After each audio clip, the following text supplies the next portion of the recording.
So welcome everybody, and looking forward to running through this briefing with you this evening, and even more being your race director for the M2KI Island race for 2024. We've got three presenters tonight, and that'll include myself and Ray Shaw, and also Paul is going to do some of the pages as well. We'll move fairly swiftly through the pages.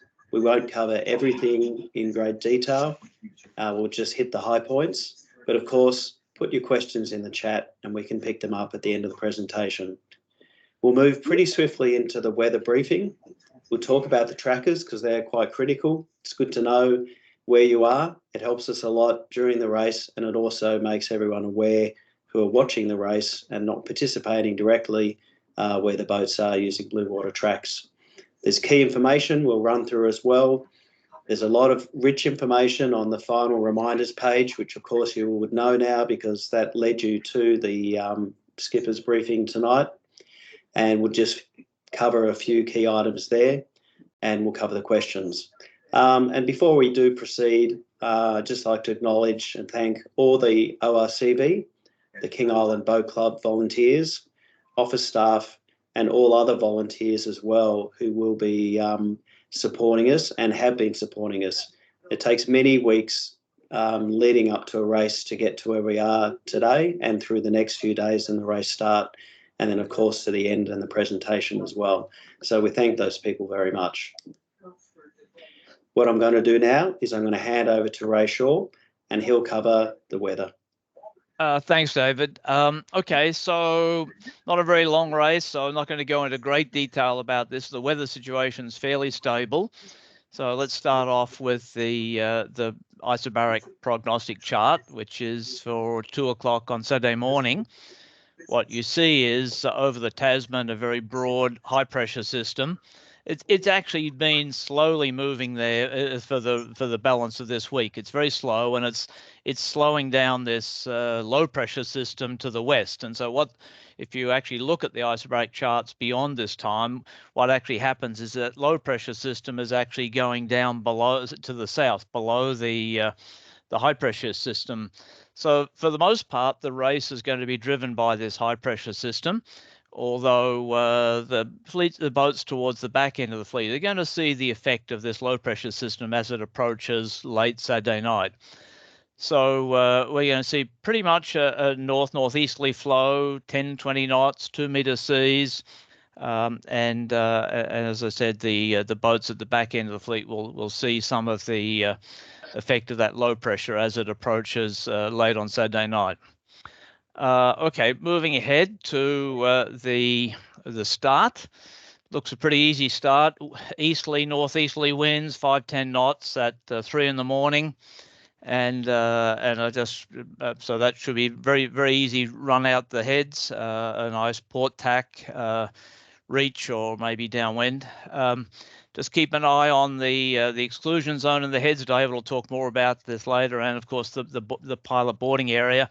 Only point I would make is I'll be watching you on AIS, so on real-time AIS. So make sure you keep your nose clean in both going out the heads and then staying clear of that pilot boarding area.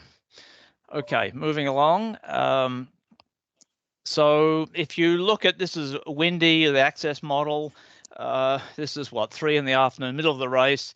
It's showing what's typical of the whole race. Pretty much a 10 to 20 knot northerly with a bit of east at times throughout the whole race. And certainly the front part of the fleet is going to see that all the way. So very easy, 10-20 knots downwind, nothing too exciting, but should get you along quite nicely. One thing I'll show you in a minute on the next slide, it's going to be pretty warm out there. The temperatures are in the sort of low to mid 20s even, which is pretty amazing. So it's going to be a somewhat balmy trip down to King Island. Okay, moving along. This is just showing you, this is the European model at 8 o'clock on Saturday night. That's about the time that Predict Wind predicts that the Beneteau 40 will make it into Grassy. So you see, even then, according to the European model, you're still seeing a pretty clear northerly flow. And look at those temperatures at the down the bottom there at 7 o'clock and 10 o'clock at night, 24, 25 degrees. So it's really quite a balmy night out there, and as you approach King Island.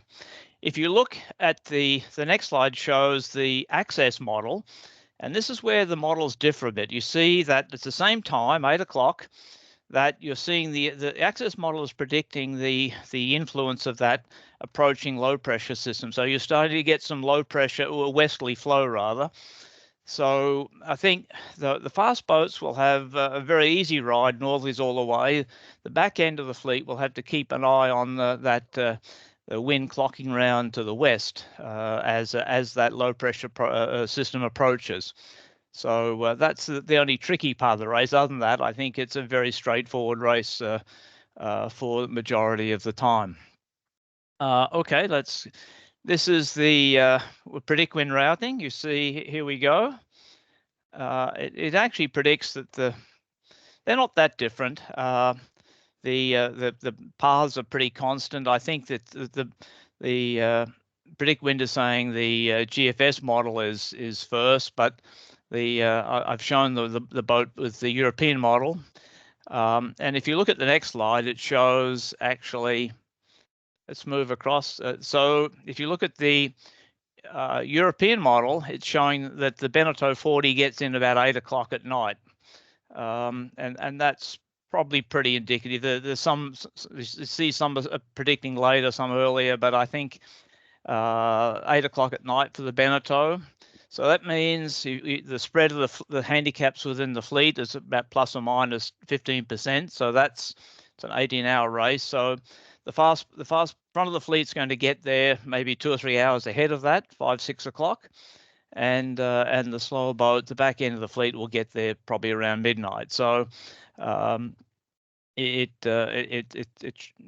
should be quite a manageable race. You look at the wind speeds in the 10 to 20 knots, maximum speeds 20 odd knots if you 15. So it's certainly nothing to get too challenged about. It should be a very pleasant ride, and with the wind behind you and a nice warm breeze, it should be a very pleasant sail into Grassy. The next slide. This is for just showing you what's going to be like for the return trip. That there's a big high pressure system that's centered over Bass Strait. So it's going to be a reasonably slow ride back to Melbourne. So I think the Met-Eye is showing sort of in the sort of 5, 8, 10 knot region southerly for most of the part. So it's not going to be a fast race back. So make sure you've got plenty of diesel. Take a spare jerry can or two maybe to make sure you've got you can help the boat along to get back in time. But it certainly will be an easy ride back, but a slow one. So I think overall, the weather situation is very stable. It should be a very pleasant ride down to Grassy. And certainly the back end of the fleet will have to keep an eye open for that approaching low pressure system. But other than that, I think it's going to be a very pleasant sail to King Island. I think that's all I have to say, is it? That is, Ray. Yeah. Thank you very much. For our moderators, I just see Ryan Blackstock is waiting to come in. So I'm not sure if Delma's still there to do that or if I'll do that. I'm just going to let Ryan in. So if you guys could just manage his attendance there. Welcome, Ryan. We've just covered the weather and we're moving into some of the detail on the trackers. So I'm going to cover a few pages now before I hand over to Paul. Let's talk about the trackers. So, it is an early start in the morning. The trackers have now been distributed out, and please turn them on Friday early morning. And that means really early because we'll be starting racing at 3. They will actually be on at 1 o'clock. So I know in other races, some people like to check and turn them on even earlier, but they don't actually see them on blue water tracks. And the reason is there is a time that we actually trigger that off and it actually starts working. Delma tells me it takes, maybe up to an hour for them to stabilise to be fully effective. So just allow for that as well. And just double check the batteries as well in case there's any issue. If you've got a problem, call me.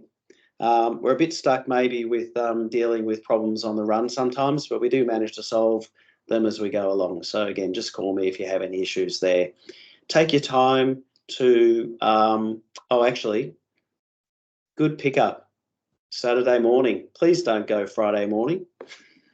It's Saturday morning. So somehow we've missed that when we've done the editing on this page many times. Okay. So please, Saturday morning. Okay. Please read the pages on the information on the website about how to. Micro USB cables are really important because they can be used to charge. Most people may have one or two of them lying around your boat, but just check before you go.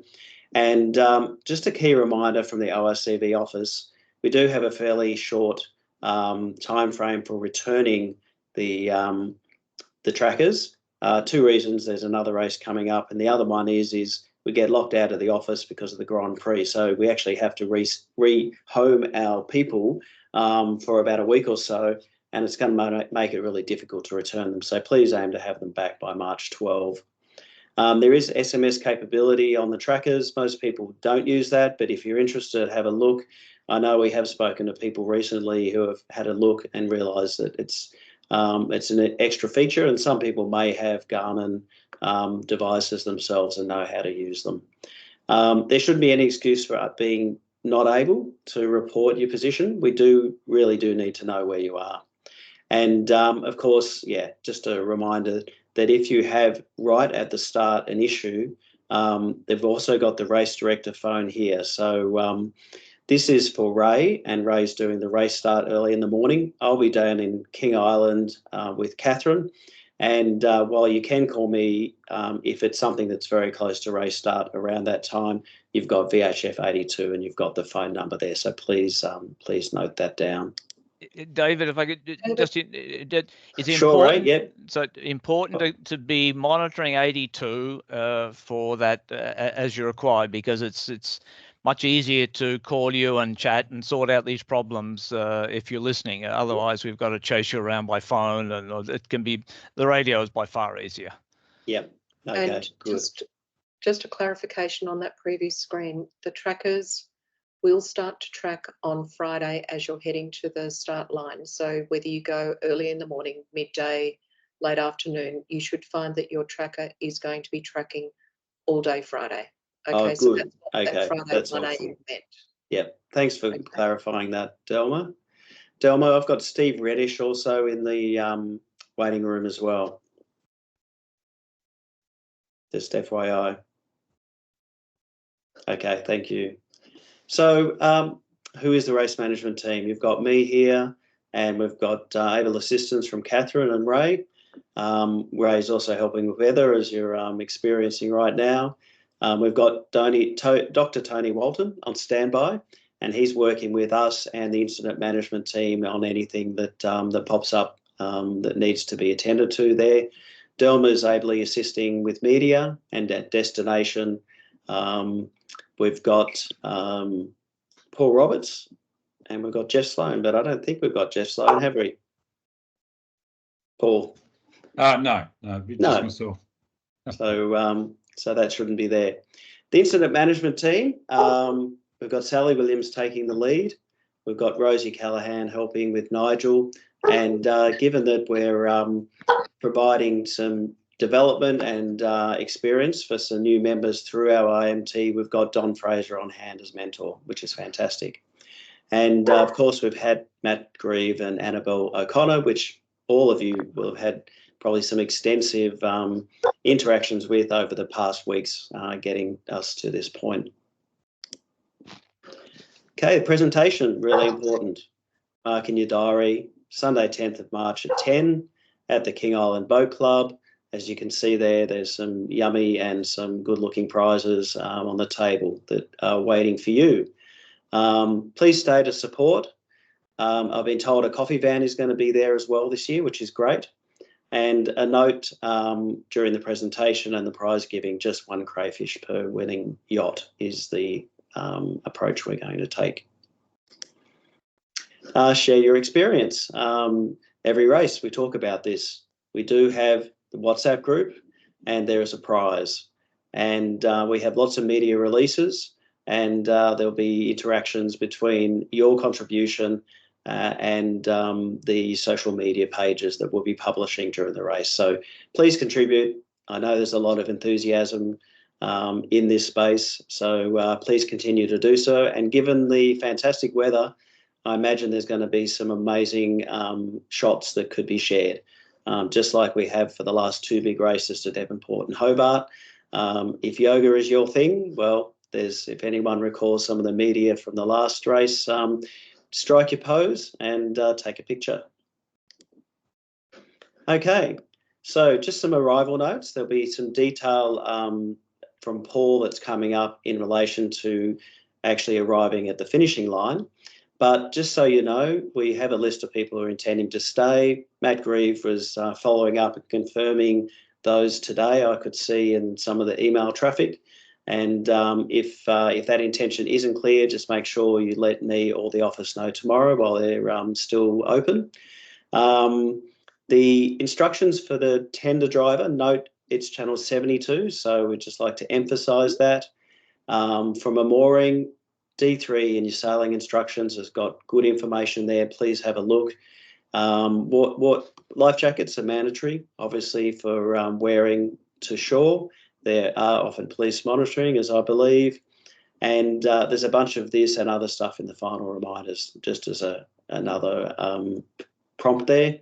And for those who weren't here for the last race, the wave generator has been removed, just in case people recall that. So we've been continuing just to remind those people who may not have been there in the last 1 or 2 years. I won't go through the competitors, but you know who you are. The handicaps are now on the ORCV website, so you'll see this list. You'll see the divisions, you'll see the handicaps. All crew changes essentially now, or this evening, they now need to be communicated to me, and please email or text through the race director phone or the race director email. There's just a message. This is one we've been putting in the last couple of races, just from the incident management team, just in relation to getting in touch with your onshore boat contacts. So, that may be just for a routine message. So just make sure that things like retiring, we do get messages through if you intend to retire, and also your information is updated so we can let your loved ones know.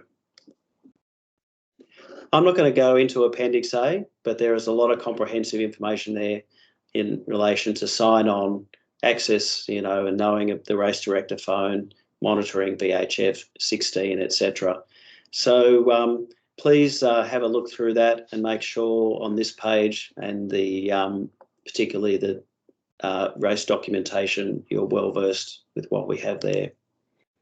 Again, this is A16 and the detail in relation to our skeds from sign-on to the repeating skeds first, second and subsequent, and also then the radio in on 73, which will be coming into Catherine and I near the finishing line. And that's your finishing reports. And then again, channel 72 for tender. So you can safely go into the harbour and you can tie up there. So midnight tonight, we're locking down Tess, top yacht entry system. So if there's anything else that comes beyond that, again, you just need to contact the office direct or me, and we'll see what we can do. But we do need things locked down, and hopefully that was done today. I believe it mostly was. Crew changes to me, just to repeat there. And yes, Ray Shaw, he's going to be your starter, and NOR declaration POB, just the regular protocols there as well. There's some information on the sked time from the 15 minutes prior to the 5 minutes after. Most of you are familiar with that. Take a note and also check sailing instructions. You've got the details there. I'm now going to hand over to Paul. Oh, thank you, David.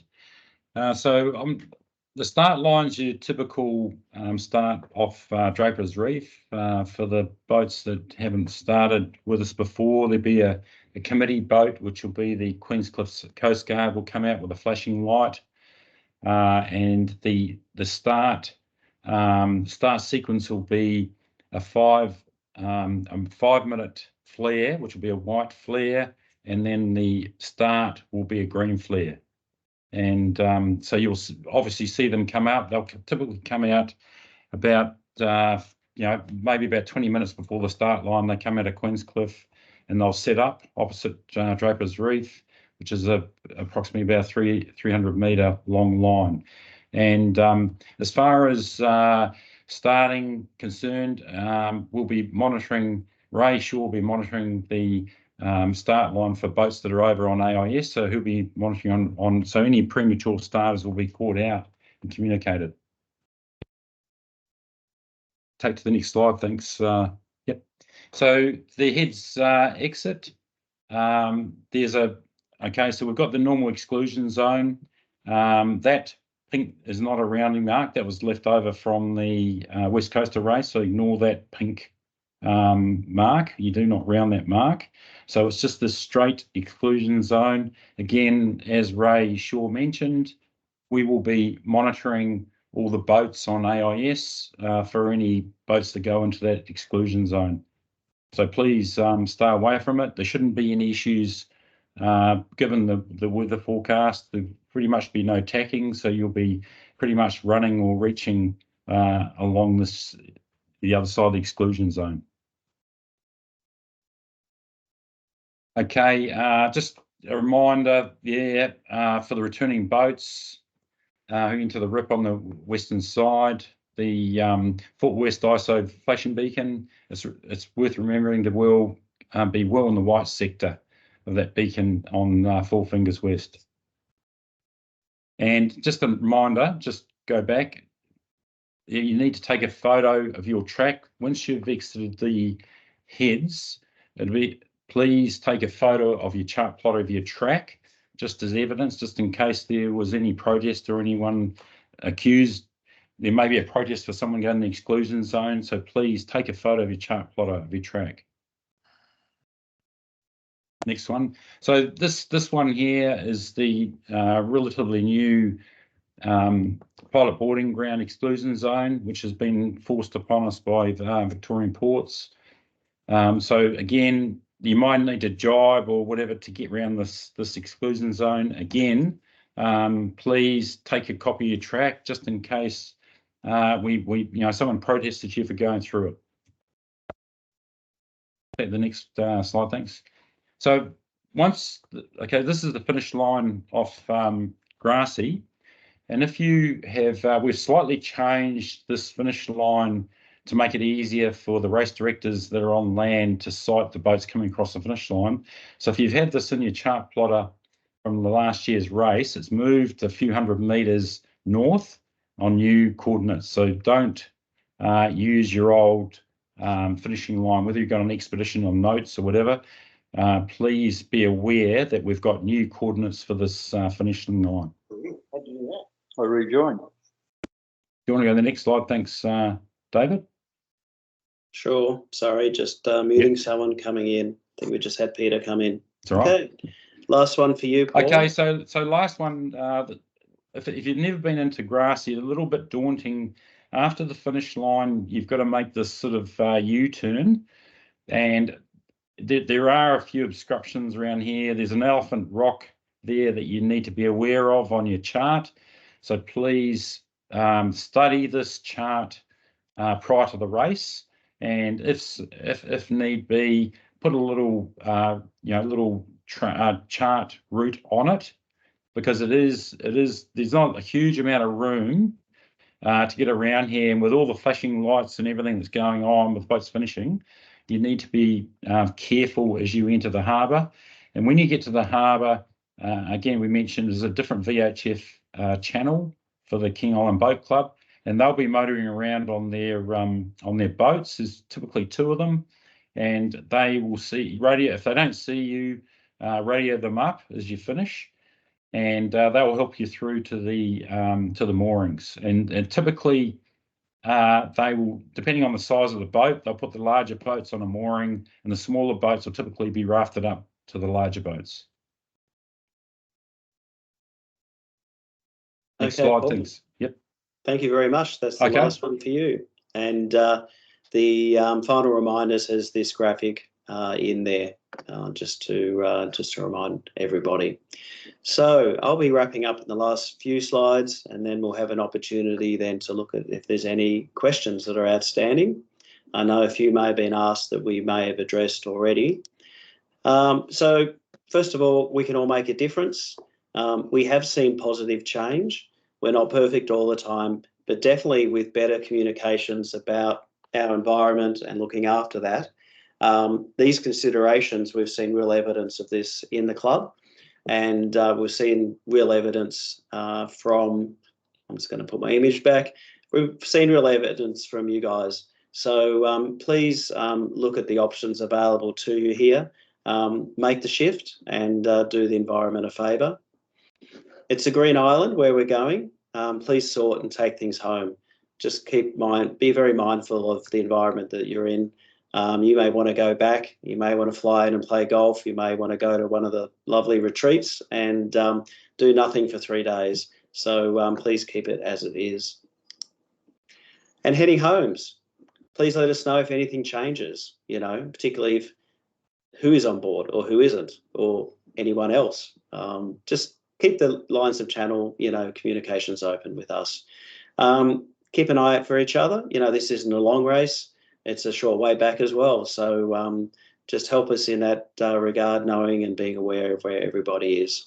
Let us know when you come through the heads. That's our regular thing. We'll be monitoring that all the way through, making sure both on the different systems that we have for tracking, and also this, that we will document people coming back safely to Melbourne. And, please keep the tracker on, because that is one of those mechanisms. With the incident management for returning home, we don't have the full contingent of oversight, but we are there for you. So if something does go wrong, don't hesitate to be in contact, please. Okay, so again, final reminders. On the website, there is a news section down the bottom under the race, and you can click it there and go straight to the page. Otherwise, we've still got Paul and Ray and myself here, and Delma and other people. If you have any questions, we can go through those. Delma, did you want to sort of moderate those? Have you been looking through what we may have? Sure. There's only one that I think we've answered it, and that's to do. So if anybody's got any questions, pop them in the chat. Nigel off Janan, I believe, is asked whether anybody can tie up to the rock wall, and I think the answer to that, and you can correct me, Paul, is that the tender drivers, you'll follow the directions there, and they tend to group boats in groups of 3. There are on the documents page instructions about how to moor up to the fishermen's mooring lines. So take some rope and follow those directions. Just make sure that you don't use their ropes that are on those chains, because they're specific to the fishermen. But be very careful that we don't damage their lines, so that we're welcome back next year. So Paul, is that how you see no one ties up to the rock wall as well? I'll find out and come back to you on that. Okay. So that was Nigel. Typically we don't prefer that, because you potentially can get some damage on your boat from the surges, because there's a lot of surges that happen in that harbour, and that's the reason in the past, going back many years, I remember years and years ago, a lot of boats used to tie up, but they stopped it because of the damage. Okay, there's just a couple of other things coming through as reminders. They are on the final reminders. That is, whilst King Island does have a EFTPOS machine, it's not reliable. So please bring cash so that you've got the ability to pay for food. Down there, Also bring lots of fenders because you're going to be rafting up against other boats. So thank you, Grant and Ashley, for those 2 reminders. PJ, I believe the sked sheets, if they're not already on the documents page of the website, just check. If they're not there by now, they will be tomorrow morning. Delma, Okay. they're not. I just checked, so they should be Okay. on first thing in the morning. Yeah. Great. So PJ, just come back and have a look tomorrow. Matt and Annabelle in the office are under training, so I'll follow that through tomorrow and give them a hand to make sure that they're there for you. Tim Fowler would like just a few moments to talk about MPIO issues at King Island. So David, are you happy that we also hand over to Tim for a moment? Yeah, I saw that. That's fine, Delma. If we could just open up Okay. Tim's mic. Thanks. Hi everyone, this is Tim. Look, just a quick thing and a note for all of the skippers. That is, there is a note in the notice of race that the skipper and owner is responsible for the behaviour of their crew. We normally have a great time, but sometimes there are issues. So can everyone just keep an eye on their crew? And for all participants in the race, if you see behaviour that's not okay, call it out. We want this to be a safe and inclusive space for all men and for all women in particular. As an organisation, we pride ourselves on this. So just everyone have a great time, but keep it under control. Thank you.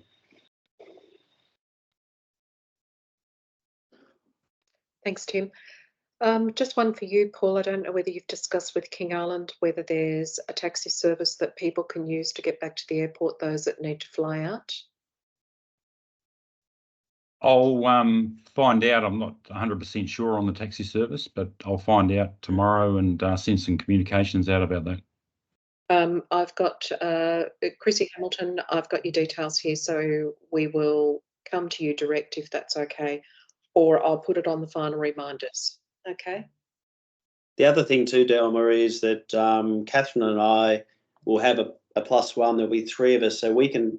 I think I haven't seen the car. We can probably take 2 people to the airport at that time because I think that's the 4:30 flight.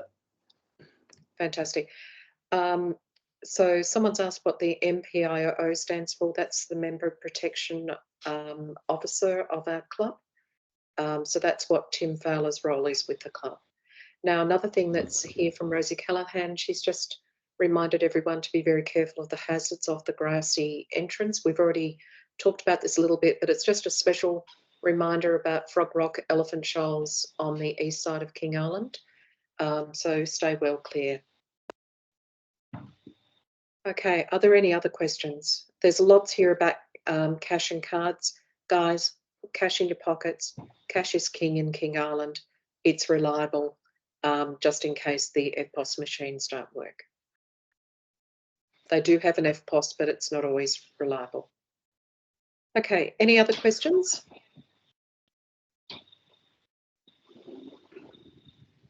Okay, otherwise, I think we're good. Just a couple of questions I've got is, yeah, what currency? Yeah, Australian, Pete, thanks. There's a couple of people that did arrive and I can't find you on any crew list. If you could go to the chat and put your boat in, please, so that your boat is then compliant. Someone came in under the name of Stirl. Someone came in under the name of Meet Guest. And I also have Naomi DeCami. I'm not sure what boats you're from. So either take yourself off mute and let me know your boat. And over to you again, David. Okay, so I think we're at the end. Thanks for all the comments. We did pick up a couple of errors in the presentation slides. So what we'll do is we are providing this as a recording, but what we'll also do is, Delma, I'm asking you on the run, but I'm guessing we can probably PDF this and make it available as well. Would that be possible as an updated version? I think we'll do a recording only. That's enough Okay, choice. we'll do that. Okay. So, but anyway, there are a few things that we did pick up along the way. So thanks for pointing them out. Thanks for all the presenters. Thanks for your attendance. We have a good number of people here. Appears that we've got most people, if not all, from the boats. We'll check that later on. And all the best for the final preparations, and we'll see you at the starting line.